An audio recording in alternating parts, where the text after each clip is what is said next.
Hello students केमन आछो तोमरा आमरा किन्तु प्रत्येक दिन किन्तु ठीक এই সময় আমি এসে পড়ি তোমাদের সামনে তোমরা নিশ্চয়ই ওয়েট করছো তাই না যে আজকে ভূগোল ক্লাসটা তোমাদের কি হবে কোন চ্যাপ্টারটা পড়ানো হবে তাহলে সবাই খাতা নিয়ে বসে যাও নোট করে ফেলো আজকের দিনের কোন চ্যাপ্টার আমি শুরু করছি গতদিন কি পড়িয়েছিলাম মনে আছে কি গতদিন কিন্তু আমরা পড়েছিলাম পৃথিবীর অভ্যন্তর ভাগ পৃথিবীর অভ্যন্তর ভাগ কটি ভাগে বিভক্ত শিলাগুলো কি কি এগুলো নিয়ে কিন্তু আলোচনা হয়েছিল তাহলে আজকে আমি চলে আসছি আমাদের নতুন একটি চ্যাপ্টারে সেই চ্যাপ্টারটির নাম হচ্ছে আমাদের পরিবর্তনশীল পৃথিবী পৃথিবী তো সবসময় পরিবর্তন হচ্ছে পৃথিবী তো প্রতিনিয়ত চেঞ্জ হচ্ছে এক জায়গায় থেমে নেই ওয়েদার চেঞ্জ হচ্ছে বিভিন্ন ধরনের ভূমিরূপের পরিবর্তন ঘটছে তাহলে দেখো আমাদের পৃথিবী কিন্তু প্রতিনিয়ত পরিবর্তন হয়ে চলছে পৃথিবীতে আর এই যে প্রতিনিয়ত পরিবর্তন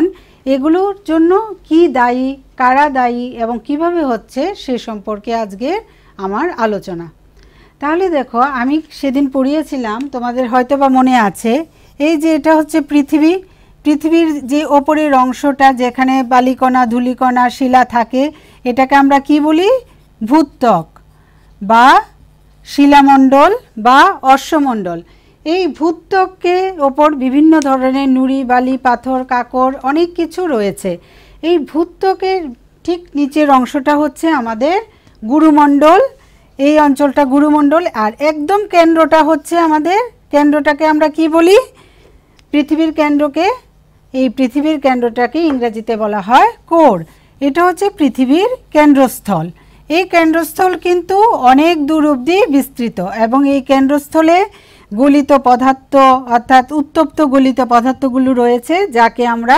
ম্যাগমা বলি এখন দেখো ভূত্বকের যে নিচের অংশগুলি বিভিন্ন ধরনের পাতের সমন্বয়ে গঠিত অনেকগুলি পাত আছে বিভিন্ন ধরনের প্লেট এগুলোকে বলে এই ধরনের পাত ভূত্বকের নিচের অংশগুলি বিভিন্ন ধরনের পাতের সমন্বয়ে গঠিত তোমরা জানলে অবাক হবে যে এই পাতগুলো কিন্তু খুব ধীরে ধীরে নাড়াচাড়া করে ওরা চলনশীল এক জায়গায় ওরা থেমে নেই ওরা আস্তে আস্তে এদিক থেকে ওইদিকে এদিক থেকে ওইদিকে ওরা চলাফেরা করে ঘোরাঘুরি করে তো এই যে ভূত্বকের ভেতরের অংশে যে এই পাতগুলোর চলাচল এগুলিকে বলে মানে আমাদের পাত সঞ্চরীয় তত্ত্ব এটা আরও বড় ক্লাসে উঠলে তোমরা জানতে পারবে এখন তোমাদের প্রয়োজন নেই যেহেতু তোমরা ক্লাস 7-এ পড়ো শুধু এটুকু জেনে রাখো যে আমাদের ভূত্বকের নিচে যে অংশগুলো আছে সেটা ভূত্বকীয় পাতের দ্বারা গঠিত এবং এই পাতগুলো বছরে কয়েক মিলিমিটার করে সরে যাচ্ছে এবং এই সঞ্চরণটা কিন্তু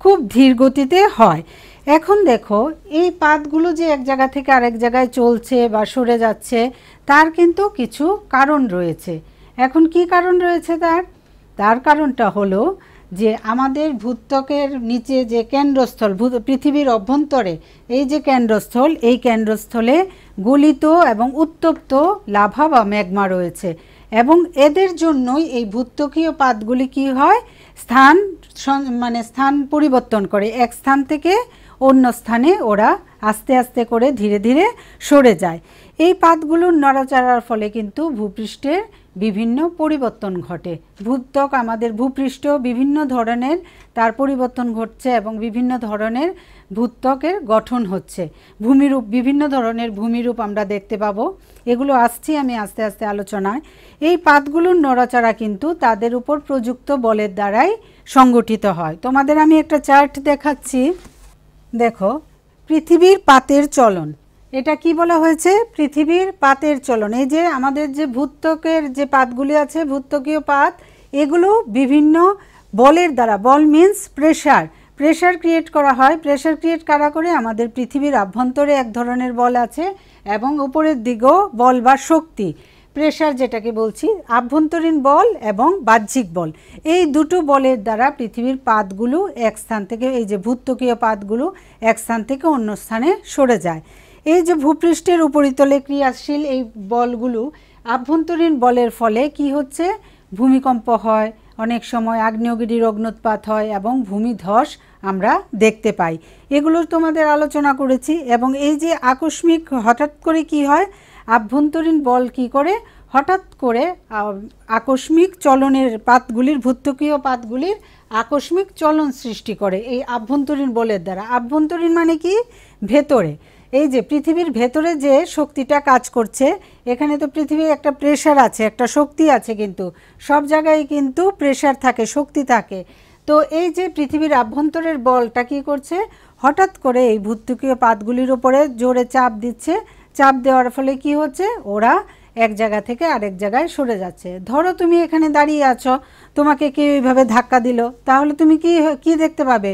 তুমি এক জায়গা থেকে আরেক জায়গায় একটু সরে যাচ্ছ, হঠাৎ করে তোমাকে এইভাবে ধাক্কা দিল। ঠিক সেইভাবে আভ্যন্তরীণ বল কি করে, এই পাতগুলোকে ধাক্কা দেয়। ধাক্কা দেওয়ার ফলে কি হয়, এগুলো এক জায়গা থেকে আরেক জায়গায় সরে যায়। তখন পাতগুলো যখন এক জায়গা থেকে আরেক জায়গায় সরে যায়, তখন দেখা যায় অনেক সময় একটা পাতের থেকে আরেকটা পাত দূরে সরে যায়। যেমন ধরো এই ধরনের একটা ভূত্বকীয় পাত, এখানে একটা ভূত্বকীয় পাত, মাঝখানে গ্যাপ সৃষ্টি হয়। এই জায়গাতে গ্যাপের সৃষ্টি হওয়ার ফলে দুদিক থেকে প্রচণ্ড চাপের সৃষ্টি হয়। তখনই দেখা যায় পৃথিবীতে ভূমিকম্প হচ্ছে। আমাদের অনেক সময় তোমরা বলো না পৃথিবী কেঁপে উঠছে, আমরা বলি না কি জানি হয়েছে, কেন কেঁপে উঠছে, ভূমিকম্প কিভাবে হচ্ছে। তো ভূমিকম্পের কারণেই হচ্ছে এই ভূত্বকীয় পাতগুলি যখন একে অপরের কাছ থেকে দূরে সরে যায় বা কাছাকাছি চলে আসে, তখন আমাদের পৃথিবী পৃষ্ঠে কম্পনের সৃষ্টি হয়। কম্পন অর্থাৎ শেকিং মানে কাঁপুনি, পৃথিবী পৃষ্ঠে কাঁপতে শুরু করে, এটাকে বলছে ভূমিকম্প। এই ভূমিকম্পের কারণ কিন্তু আমার আকস্মিক বল বা আভ্যন্তরীণ বল, এটার ফলে আমাদের ভূমিকম্প হচ্ছে। তাহলে ভূমিকম্প কি করে সংগঠিত হয় এটা তোমরা জানলে। দেখো এখানে অনেকগুলো আঁকা আছে, এগুলো একটা একটা করে তোমাদের আমি ডিসকাস করব। আগে দেখো ভূমিকম্প বা আগ্নেয়গিরির অগ্ন্যুৎপাত কিভাবে হচ্ছে। এটা হচ্ছে ভূমিকম্পের কিভাবে সৃষ্টি হয় সেটা আমি একটু তোমাদের বর্ণনা করছি। এখানে দেখো এটা হচ্ছে পৃথিবীর কেন্দ্রস্থল। এই কেন্দ্রস্থল হচ্ছে পৃথিবীর নিচে যে কেন্দ্রস্থল আছে, এখানে ভূত্বকীয় পাতগুলি কি হয়, একে অপরের কাছে সরে আসে বা অনেক সময় দূরে চলে যায়। তার ফলে কি হচ্ছে, এখানে প্রচণ্ড চাপের সৃষ্টি হচ্ছে, প্রচণ্ড প্রেশার ক্রিয়েট হচ্ছে। তার ফলে এই ভূমিকম্প এখান থেকে কি হচ্ছে, এই কেন্দ্রস্থল থেকে সোজাসুজি লম্বালম্বিভাবে যে স্থানটি আছে তাকে বলে উপকেন্দ্র। উপকেন্দ্রে কম্পন সৃষ্টি হয়। এই কম্পনটা কি হয়, পৃথিবী পৃষ্ঠে চতুর্দিকে ছড়িয়ে পড়ে, তখনই পৃথিবী কেঁপে ওঠে। এটাকে আমরা বলি ভূমিকম্প বা ভূকম্পন। তাহলে এই যে কম্পন, এখানে কিন্তু ভূমিকম্পের উপকেন্দ্রের কাছে পৃথিবীর যে স্থানগুলি কাছাকাছি থাকে সেখানে ভূমিকম্প বেশি হচ্ছে। উপকেন্দ্র থেকে যদি কোনো স্থান, ধরো আমাদের আগরতলাতে ভূমিকম্প হয়েছে, তখন আমাদের আগরতলায় মাটির নিচে উপকেন্দ্রটি যদি খুব কাছাকাছি থাকে তাহলে ভূমিকম্প বেশি পরিমাণে হবে। আবার যদি কোনো স্থান, ধরো কলকাতা সেই উপকেন্দ্র থেকে অনেকটা দূরে অবস্থিত আছে, তখন গিয়ে দেখা গেল ওখানে কলকাতায় ভূমিকম্প কম হচ্ছে। তাহলে এই যে আমাদের তারতম্য ঘটছে ভূমিকম্পের, তার কারণ কিন্তু হচ্ছে এই উপকেন্দ্র। উপকেন্দ্রের কাছে থাকলে কম্পন বেশি অনুভূত হবে এবং উপকেন্দ্র থেকে যদি দূরে থাকে তাহলে কম্পন কম অনুভূত হবে। এখন ভূমিকম্প যে হচ্ছে মানুষ কিন্তু আগে থেকে টের পায় না। ভূমিকম্পের আমরা অনুমানও করতে পারি না কবে হবে। তাহলে যদি আমরা অনুমান করতে পারতাম তাহলে তো আর ভূমিকম্প হলে কোনো ক্ষয়ক্ষতিই হতো না, কোনো কিছু ধ্বংস হতো না, মানুষও মারা যেত না, আমরা আগে থেকেই সতর্ক হয়ে যেতাম। কিন্তু ভূমিকম্প কখন হবে, কিভাবে হবে, কেউ কিন্তু বলতে পারে না। তবে একটি প্রচলিত ধারণা আছে যে অনেক সময় জন্তু জানোয়াররা ভূমিকম্পের আগাম আভাস পায়, যেমন পুকুরে মাছেদের চলাফেরা বা গর্ত থেকে সাপ বেরিয়ে এলো, তখন আমরা ধারণা করতে পারি হয়তোবা সামনে ভূমিকম্প হবে। কিন্তু অনেক সময় দেখা যায় আমরা কেউই এটা আন্দাজ করতে পারি না, কোনো মানুষই আন্দাজ করতে পারে না। তো ভূমিকম্প হওয়ার পরে কোন জায়গায় ভূমিকম্প, কোন জায়গাটা কেন্দ্র, ভূমিকম্পের কেন্দ্র বা উৎসস্থল কোনটা, এটা বের করার জন্য একটি যন্ত্র আছে। এই যন্ত্রটির নাম হচ্ছে সিসমোগ্রাফ। তোমরা লিখে নিতে পারো যন্ত্রটার নাম। যন্ত্রটার নাম হচ্ছে সিসমোগ্রাফ। ভূমিকম্প যেখানে উৎস, এটা বের করার জন্য যেই যন্ত্রটা পাওয়া যায়, যেই যন্ত্রের সাহায্যে আমরা বের করি তাকে বলে সিসমোগ্রাফ। আর ভূমিকম্প কতটুকু হলো, তার তীব্রতা কতটুকু, সেটা যে যন্ত্রের সাহায্যে মাপা হয় তাকে বলা হচ্ছে রিক্টার স্কেল। Richter scale. তাহলে দেখো দুটো যন্ত্র আছে, একটা হচ্ছে ভূমিকম্পের উৎস মাপার যন্ত্র সিসমোগ্রাফ, আর একটি ভূমিকম্পের তীব্রতা মাপার যন্ত্র, তাকে বলা হচ্ছে রিক্টার স্কেল। এইবার এখন আমাদের ভারতবর্ষে কয়েকটি উল্লেখযোগ্য ভূমিকম্প হয়েছিল, আমি তোমাদের একটু লিখে দিচ্ছি। 1897 সালে আসামে, তোমরা কিন্তু ইচ্ছে করলে নোট করে নিতে পারো। 1897 সালে আসামে একটি বড় ভূমিকম্প হয়েছিল। 1934 সালে উত্তর বিহারের মুঙ্গের জেলায়, উত্তর বিহারের মুঙ্গের জেলায়। 3 নম্বর হচ্ছে 1967 সালে মহারাষ্ট্রের কয়নানগড়ে, মহারাষ্ট্রের কয়নানগড়ে। 4 নম্বর হচ্ছে 1991 সালে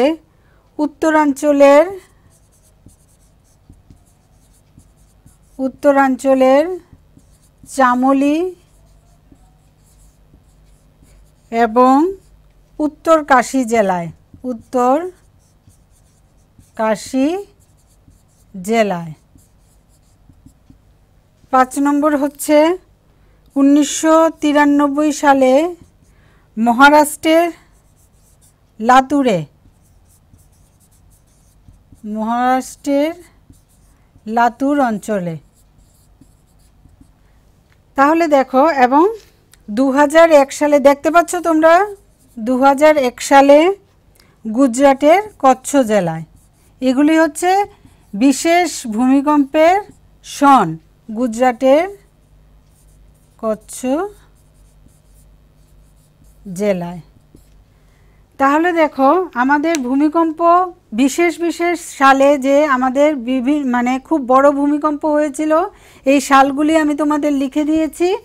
1897 সালে আসামে, 1934 সালে উত্তর বিহারের মুঙ্গের জেলায়, 1967 সালে মহারাষ্ট্রের কয়নানগড়ে, 1991 সালে উত্তরাঞ্চলের চামোলি এবং উত্তর কাশী জেলায়, 1993 সালে মহারাষ্ট্রের লাতুরে এবং 2001 সালে গুজরাটের কচ্ছ জেলায়। এই যে সনগুলি দিলাম, এই সনগুলিতে আমাদের ভারতবর্ষে খুব বড় বড় ভূমিকম্প হয়েছিল। এছাড়া দেখো আমাদের অনেক সময় কি হয়, সমুদ্রের নিচে যখন ভূমিকম্প হয় তখন সমুদ্রের জল প্রচুর ঢেউয়ের সৃষ্টি হয় এবং এই ঢেউ অনেক দূর অবধি আসে, এসে বাড়ি ঘর গাছপালা জন্তু জানোয়ার প্রাণী মানুষ সবাইকে ভাসিয়ে নিয়ে চলে যায়। যেমন আমাদের কয়েক বছর আগে পৃথিবীর সব জায়গায় সুনামি হয়েছিল, একে বলে সুনামি। এই সুনামি এলে কিন্তু রক্ষা নেই, সমুদ্রের তলদেশে যখন ভূমিকম্প হয় তখন সুনামির সৃষ্টি হয়। আমাদের ভারতবর্ষের উপকূলবর্তী অঞ্চলগুলিও খুব ক্ষতিগ্রস্ত হয়েছিল, যেমন আমাদের চেন্নাইয়ের যে বিচটা আছে অর্থাৎ সমুদ্রের উপকূলবর্তী অঞ্চল, এখানে খুব বড় ধরনের ক্ষতি হয়ে গিয়েছিল, মানুষ অনেক মারা গিয়েছিল, ঘরবাড়ি নষ্ট হয়েছিল। পুরীর সমুদ্র সৈকতেও এরকমভাবে একটু ধ্বংস হয়েছিল। তাহলে এগুলো কিন্তু ভূমিকম্প কিন্তু ভয়ঙ্কর। এরপরে আসছি আগ্নেয়গিরি। কিভাবে আগ্নেয়গিরি হচ্ছে, যখন ভূগর্ভে এই যে গলিত পদার্থগুলো, উত্তপ্ত গলিত পদার্থগুলো আছে তাকে বলে ম্যাগমা। এটা হচ্ছে ম্যাগমা গহ্বর, এটা হচ্ছে ভূত্বক, এগুলো হচ্ছে লাভা।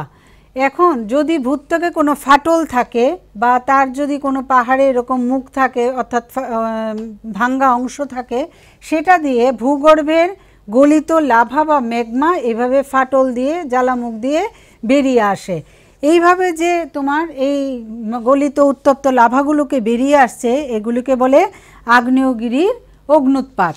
এই আগ্নেয়গিরির অগ্ন্যুৎপাত কিন্তু খুব ভয়ঙ্কর। যদি সামনে তোমার মানুষজন থাকে, গাছপালা পশু পাখি সব পুড়ে ছাই হয়ে যায়, কারণ এগুলো তো একদম খুব প্রচণ্ড গরম এবং তার উপরে গলিত, এগুলো মানুষের গায়ে পড়লে মানুষ আর বেঁচে থাকতে পারবে না। তাহলে আগ্নেয়গিরির অগ্ন্যুৎপাত কিন্তু আমাদের ভূগর্ভে যখন আকস্মিক বল বা আভ্যন্তরীণ বলের সৃষ্টি হয় তখনই এই জ্বালামুখ দিয়ে এই ক্রমাগত তোমার ম্যাগমাগুলি বা লাভাগুলি এভাবে বেরোতে থাকে। তাহলে দেখো আমাদের আগ্নেয়গিরির অগ্নুৎপাত কিন্তু বিভিন্ন আগ্নেয়গিরির অগ্নুৎপাত, ভারতবর্ষেও আছে আগ্নেয়গিরি, পৃথিবীর অন্যান্য দেশেও আগ্নেয়গিরি আছে।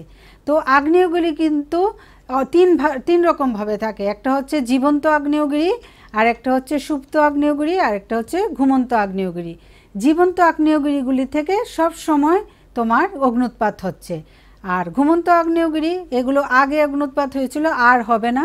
আর সুপ্ত আগ্নেয়গিরি হচ্ছে যে তোমাদের অগ্নুৎপাত কখন হবে বলা যাচ্ছে না, হতে পারে ভবিষ্যতে আগ্নেয়গিরির অগ্নুৎপাত হতে পারে। যেমন আমরা কয়েকটা উদাহরণ দিচ্ছি। জীবন্ত আগ্নেয়গিরির উদাহরণ হলো ইটালির ভিসুভিয়াস, সুপ্ত আগ্নেয়গিরির উদাহরণ হলো জাপানের ফুজিয়ামা, এবং তোমার যে সবিরাম আগ্নেয়গিরি আরেকটি কথা আছে, যেটা কিছুদিন অন্তর অন্তর বা কিছুদিন ছাড়া ছাড়া অগ্নুৎপাত হয়, মানে কিছুদিন পর পর আগ্নেয়গিরির অগ্নুৎপাত হচ্ছে। এটা যেমন ভারতের বেরেন দ্বীপপুঞ্জ আছে, এটা কিন্তু এই দ্বীপপুঞ্জটা কিন্তু এটা অ্যাকচুয়ালি একটা আগ্নেয়গিরি।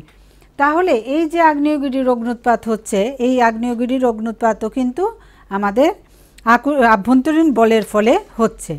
তাহলে ভূমিকম্পের ফলে কিন্তু এবং আগ্নেয়গিরির অগ্নুৎপাতের ফলে কিন্তু আমাদের জীবনহানি হতে পারে, সম্পদহানি হতে পারে, গাছপালা ধ্বংস হতে পারে, পশু পাখি মারা যেতে পারে, মানুষ মারা যেতে পারে।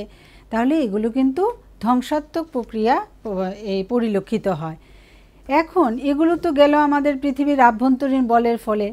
এইবার আসছে, আমি যে প্রথমে বলেছিলাম দুটো বল আছে, একটা আভ্যন্তরীণ বল আর একটা হচ্ছে বাহ্যিক বল।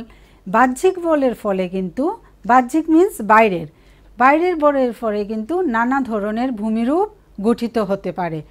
আমাদের পৃথিবী পৃষ্ঠে নানা ধরনের ভূমিরূপ আমরা দেখতে পাই, কোথাও পর্বত, কোথাও সমতল ভূমি, কোথাও মালভূমি, এগুলো তো দেখতে পাচ্ছি। আবার বিভিন্ন ধরনের অন্যান্য ধরনেরও বিশেষ রকম আকৃতির দেখতে বা বিশেষ শেপের নানা রকমের ভূমিরূপ আমরা দেখতে পাই। এখন কিভাবে আমরা এই ভূমিরূপগুলি চিহ্নিত করব বা এগুলোর কী বৈশিষ্ট্য, এগুলো নিয়ে একটু তোমাদের আলোচনা করছি। তিন রকমভাবে আমাদের ভূমিরূপ গঠিত হতে পারে: নদীর কার্যের দ্বারা, বায়ুর কার্যের দ্বারা এবং হিমবাহের কার্যের দ্বারা। নদীর কার্যের দ্বারা গঠিত ভূমিরূপ, বায়ুর কার্যের দ্বারা গঠিত ভূমিরূপ এবং হিমবাহের কার্যের দ্বারা গঠিত ভূমিরূপ, এগুলো কিন্তু পৃথিবীর বাহ্যিক বলের দ্বারা সংঘটিত হয়। তাহলে এক এক করে আমরা আসছি। নদীর কার্যের দ্বারা ভূমিরূপ কিভাবে গঠিত হয় এগুলো একটু তোমাদের আলোচনা করব।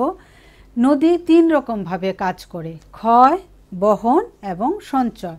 ক্ষয় মানে বুঝতে পারছো, ভাঙ্গা। বহন মানে কোনো কিছু জিনিসকে বয়ে নিয়ে আসা, ধারণ করে নিয়ে আসা।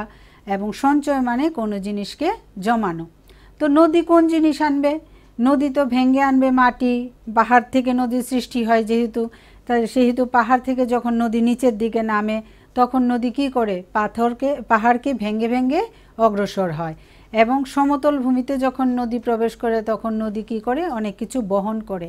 মানে এই পাহাড় থেকে যে ভেঙে ভেঙে জিনিসগুলি আনলো, নুড়ি, বালি, কাকড়, মাটি সব নিয়ে এলো, সেগুলিকে বয়ে নিয়ে আসছে এবং সেগুলি তোমার একটা জায়গায় এগুলোকে জমা করে রাখছে, এটাকে বলে সঞ্চয়। তাহলে দেখো নদী তিন রকমভাবে কাজ করছে: ক্ষয়, বহন এবং সঞ্চয়। তাহলে নদীর ক্ষয় কার্যের ফলে কি কি ধরনের ভূমিরূপ গঠিত হতে পারে? দেখো, নদী যখন পাহাড় থেকে নিচের দিকে নামছে তখন নদীর স্রোত কিন্তু প্রবল থাকে, প্রচণ্ড নদীর স্রোত থাকে। এই প্রচণ্ড নদীর স্রোতের ফলে কি হচ্ছে? নদী ধরো এই দেখো পাহাড় অঞ্চল থেকে ধরো নদী নিচের দিকে এইভাবে নেমে আসছে, তো নদীর স্রোত তো অনেক বেশি, তো এগুলি কি করছে? পাথর, বালি, কাকড় এইভাবে নদীগুলো ভাঙতে ভাঙতে ভাঙতে ভাঙতে আসছে। তখন কি হচ্ছে? এগুলোর পার্শ্বক্ষয়, নিম্নক্ষয় এরকম বেশি হয়, মানে নিচের দিকে এত ক্ষয় হয়, দেখতে অনেকটা ইংরাজি ভি অক্ষরের মতো এরকম একটা ভূমিরূপ গঠন করে। তাহলে এই ধরনের ভূমিরূপকে বলছে ভি আকৃতির উপত্যকা। নদী যখন এই ধরনের ভূমিরূপ সৃষ্টি করে তখন তাকে বলে ভি আকৃতির উপত্যকা। তাহলে আমি এক নম্বর কি পেলাম? নদী কি ধরনের উপত্যকা সৃষ্টি করছে? ভি আকৃতির উপত্যকা। কিভাবে সৃষ্টি করছে? নদী যখন পাহাড় থেকে নামছে তখন কি করছে? তখন যে সে প্রচণ্ড স্রোতের ফলে তার নিম্নক্ষয়, নিচের দিকে ক্ষয়টা, ক্ষয় মিন্স ভাঙ্গা, তাহলে এটা বেশি হচ্ছে, বেশি হওয়ার ফলে এটা দেখতে ভি, ইংরাজি ভি অক্ষরের মতো হচ্ছে, তখন সেটাকে আমরা বলছি ভি আকৃতির উপত্যকা। এটা একরকম গেল।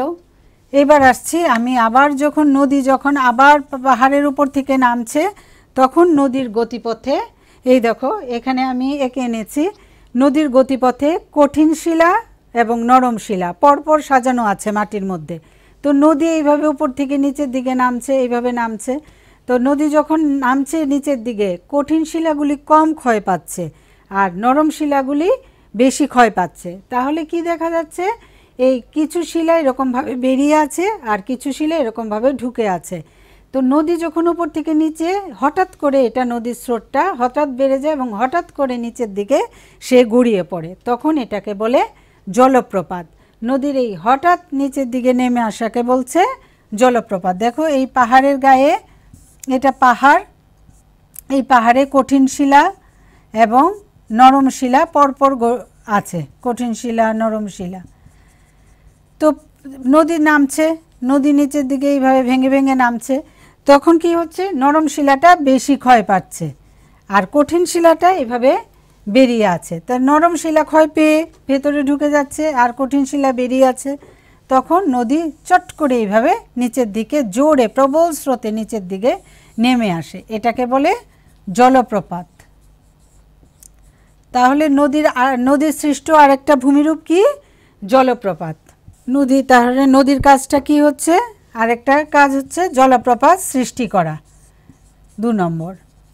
এরপরে আসছি আমি, দেখো নদী যখন, এগুলি তো তোমার গেল নদী পার্বত্য অঞ্চল থেকে, তা পার্বত্য অঞ্চল থেকে নদী কোথায় নামবে, নদী সমতল ভূমিতে নেমে আসবে। তো নদী যখন সমতল ভূমিতে নেমে আসে তখন কি হয়, তখন নদীর স্রোতটা কমে যায়। নদীর স্রোত যখন কমে যায় তখন কি হয়, নদী সামনে যদি কোনো বাধা পায়, ধরো সামনে নুড়ি বালি পাথর মাটি পড়ে রয়েছে, তখন নদী কি করে, বাধা পেলেই একে বেঁকে প্রবাহিত হয়। এরকম সাপের মতো নদী ধরো আসছে, সামনে ধরো নুড়ি বালি পাথর এরকম অনেক কিছু আছে, তখন নদী কি করবে, এভাবে বেঁকে চলে যাবে। এরকম করে নদী একে বেঁকে প্রবাহিত হয়, এরকম সাপের মতো। তাই এটাকে বলছে মিয়েন্ডার। এই ধরনের ভূমিগুলো যখন গঠিত হয় তখন তাকে বলে মিয়েন্ডার। আরেকটা তাহলে আমরা কি নাম পেলাম, মিয়েন্ডার। প্রথমে পেয়েছি ভি আকৃতির উপত্যকা, তারপরে হচ্ছে জলপ্রপাত, এরপরে এসেছি আমরা মিয়েন্ডার। এইগুলো নদী, তারপরে কি হচ্ছে, নদী এটা গেল। এরপরে দেখো এখানে দেখো নদী, এই দেখো একে বেঁকে প্রবাহিত হচ্ছে। যখন নদী এরকম একে বেঁকে প্রবাহিত হচ্ছে তখন নদীর যেই বাঁকগুলি, অনেক সময় কি হয়, দুটো বাঁক একদম কাছাকাছি চলে আসে। এই দুটো বাঁক যখন কাছাকাছি চলে আসে তখন কি হচ্ছে, এই বাঁকের যে মধ্যবর্তী অংশটা এরকম আলাদা হয়ে যায়, আর এই যে এই বাঁকগুলো এরকম করে নদীর সোজা পথে আবার চলে যায়। আর এই যে বাঁকটা এটা আলাদা হয়ে আরেক দিকে রয়ে গেল, মানে বাঁক মিনস এখানে তো এরকম দেখতে একটা ভূমির সৃষ্টি হলো আর এই জায়গায় জল জমে আছে। তো এই যে এটা দেখতে অনেকটা ঘোড়ার খুরের মতো হয়, এই জন্য এটাকে বলে অশ্ব ক্ষুরাকৃতি হ্রদ। এটার নাম হচ্ছে অশ্ব ক্ষুরাকৃতি হ্রদ, অশ্বের খুরের মতো, অশ্ব মিনস ঘোড়া, ঘোড়ার খুরের মতো হয় বলে তাকে বলা হচ্ছে অশ্ব ক্ষুরাকৃতি হ্রদ। দেখো আমি তোমাদের এঁকে দিচ্ছি আবার, ধরো কি করে এরকম তোমাদের অশ্ব ক্ষুরাকৃতি হ্রদটা কীরকমভাবে গঠিত হবে। দেখো নদী ধরো এরকমভাবে বয়ে চলছে, তখন কি হচ্ছে, নদী যখন বয়ে চলছে এখানে নদীর এগুলিতে পলি জমছে, নদীর এখানে এখানে পলি জমাত আছে, আর এটা তো হচ্ছে নদী, এই যে নদী বয়ে চলছে। তারপরে কি হচ্ছে, নদী দেখো নদীর দুটো বাঁক একটু কাছাকাছি চলে এলো, এখানে তো পলি জমে আছে, এগুলো পলি মাটি, এগুলো হচ্ছে পলি মাটি। তাহলে দেখো দুটো বাঁক কিন্তু একটু কাছাকাছি চলে এলো। দুটো বাঁক যখন কাছাকাছি চলে এলো তখন এই অংশটা আলগা হয়ে যায়, এই অংশটা কি হচ্ছে, আলগা হয়ে যাচ্ছে, আর নদী এরকম করে সোজা পথে প্রবাহিত হচ্ছে, এই নদী সোজা পথে প্রবাহিত হচ্ছে, আর এই জায়গাতে পলি জমে আছে বা জল জমেছে। তাহলে এটা দেখতে কিসের মতো হলো, ঘোড়ার খুরের মতো হলো, তখন এটাকে বলে, এই জায়গাতে তো জল জমে আছে, এটাকে বলে অশ্বক্ষুরাকৃতি হ্রদ। অশ্বক্ষুরাকৃতি হ্রদ। তাহলে বুঝতে পারলে তোমরা? এই যে দেখতে পাচ্ছ এখানে বোর্ডটা, তোমরা একটু ফলো করো, এখানে বোর্ডটা দেখা যাচ্ছে যে অশ্বক্ষুরাকৃতি হ্রদটা আমি কি করে আঁকলাম। তাহলে নদী, তাহলে প্রথমে কি পেয়েছিলাম? ভি আকৃতির উপত্যকা, তারপরে পেলাম জলপ্রপাত, মিয়েন্ডার, অশ্বক্ষুরাকৃতি হ্রদ। এইবার আসছি, দেখো নদী আরও কি কাজ করে। নদী তোমার যখন নদীতে বন্যা হয়, প্রচণ্ড পরিমাণে যখন নদীতে বন্যা হচ্ছে, তখন নদী কি হয়? বন্যার ফলে নদীর দুই দিকের স্থানকে নদী সামনের অঞ্চলগুলিকে ভাসিয়ে নিয়ে চলে যায়। তো যখন ভাসিয়ে নিয়ে যায়, নদীর জলের সাথে পলিমাটি আসে, তখন এই পলিমাটিগুলি ওই জায়গায় নদীর দুদিকে তীরে সঞ্চিত হয়, এবং এই পলিমাটিগুলো কিন্তু খুব উর্বর, এখানে যে ধরনের ফসল লাগানো যায় খুব ভালো ফসল উৎপন্ন হয়। তো এই দুদিকে যে এই ধরনের একটা নতুন ধরনের ভূমিরূপ সৃষ্টি হলো, এটাকে বলে প্লাবন ভূমি। আবার এই প্লাবন ভূমি তো সৃষ্টি হলো তখন যখন বন্যা শেষ হয়ে গেল, নদীর জল কমে গেল, জলটা নেমে গেল নিচে, তখন নদী যে অনেক ধরনের জিনিস বয়ে নিয়ে এসেছিল, পলিমাটি, বালি, কাকড়, এগুলো এক জায়গায় জমা হতে হতে উঁচু হয়ে যায়, উঁচু ধরনের একটা ভূমিরূপ সৃষ্টি করে, এটাকে বলে স্বাভাবিক বাঁধ। দেখো আমি আবার একে দেখাচ্ছি, এটাকে বলছে স্বাভাবিক বাঁধ। তাহলে দেখো কিভাবে স্বাভাবিক বাঁধ গঠিত হচ্ছে। তো এটা হচ্ছে আমাদের নদীর দুই তীরে প্লাবন ভূমি, এই ভূমিগুলিকে আমরা বলছি প্লাবন ভূমি। আর এই উঁচু উঁচু অংশগুলিকে বলছি স্বাভাবিক বাঁধ।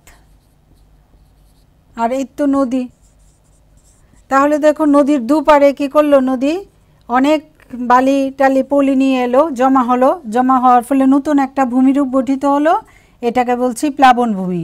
আবার নদীর জল যখন নেমে যাচ্ছে, তখন কি হচ্ছে, এখানে বালি, কাকড় বা পলিমাটি বলো, অনেক কিছু অনেক দিন ধরে জমা হয়ে এরকম উঁচু উঁচু ঢিবির মতো হয়ে গেছে, এটাকে বলছে স্বাভাবিক বাঁধ। তাহলে দেখো নদী আমাদের কি কি ধরনের ভূমিরূপ সৃষ্টি করলো, নদী কি কি ধরনের ভূমিরূপ পেলে। তারপরে আবার আরও আছে, এই যে এই ধরনের ভূমিরূপগুলি, প্রথমে ভি আকৃতির উপত্যকা, জলপ্রপাত, তারপরে মিয়েন্ডার, অশ্বক্ষুরাকৃতি হ্রদ, প্লাবন ভূমি, তারপরে হচ্ছে তোমার স্বাভাবিক বাঁধ। এবার আসছি আমি, নদী কি করে শেষে গিয়ে, নদী কোথায় গিয়ে মিলিত হয় জানো কি তোমরা? নদী কোথায় গিয়ে মেশে? নদী গিয়ে মেশে সমুদ্রে, সমুদ্রে গিয়ে কিন্তু নদী মিলিত হয়। তো সমুদ্রে মিলিত হবার আগে নদীর স্রোত একদম কমে যায়, এবং নদী তখন পাশে বড় হয়ে যায়, অর্থাৎ প্রশস্ত হয়ে যায়।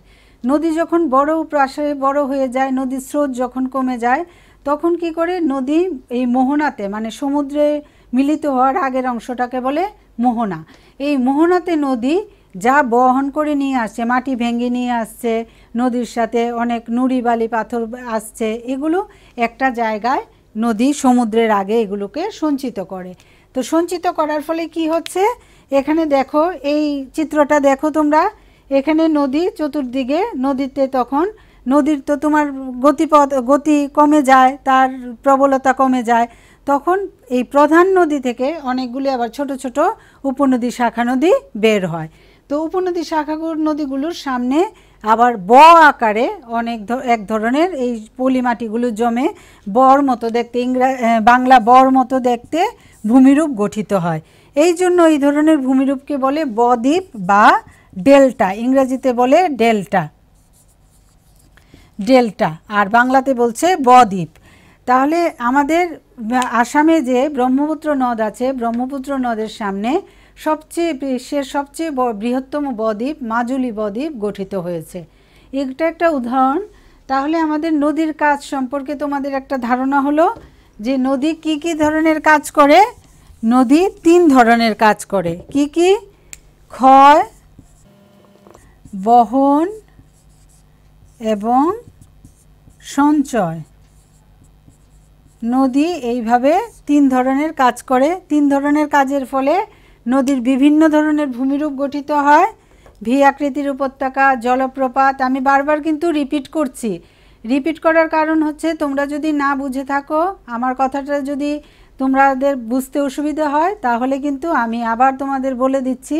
বলার ফলে কি হচ্ছে, তাহলে তোমাদের সুবিধে হবে যে তোমরা এই জিনিসগুলো রিপিট করলে তোমরা আবার লিখে নিতে পারবে। তাহলে নদীর কাজের ফলে আমাদের বিভিন্ন ধরনের ভূমিরূপ গঠিত হয়েছে। ভি আকৃতির উপত্যকা, মিয়েন্ডার, অশ্বক্ষুরাকৃতির হ্রদ, জলপ্রপাত এবং তোমার প্লাবনভূমি, স্বাভাবিক বাঁধ, বদ্বীপ ইত্যাদি। তাহলে আজকে আমি এখানেই তোমাদের শেষ করছি। তোমাদের কয়েকটা আমি হোমওয়ার্ক দিয়ে দিচ্ছি। ভূমিকম্প কাকে বলে? কোন যন্ত্রের সাহায্যে ভূমিকম্পের তীব্রতা মাপা হয়? ভূমিকম্পের তীব্রতা মাপা হয়। 3 নম্বর, অশ্বক্ষুরাকৃতি হ্রদ কাকে বলে? হ্রদ কাকে বলে? মিয়েন্ডার মানে কি? মিয়েন্ডার মানে কি? 5 নম্বর, ভারতের না, পৃথিবীর বৃহত্তম বদ্বীপ কোনটি? বদ্বীপ কোনটি? তাহলে দেখো, ভূমিকম্প কাকে বলে, কোন যন্ত্রের সাহায্যে ভূমিকম্পের তীব্রতা মাপা হয়, অশ্বক্ষুরাকৃতির হ্রদ কাকে বলে, মিয়েন্ডার মানে কি, এবং পৃথিবীর বৃহত্তম বদ্বীপ কোনটি। আজকে আমি এ পর্যন্ত তোমাদের শেষ করছি।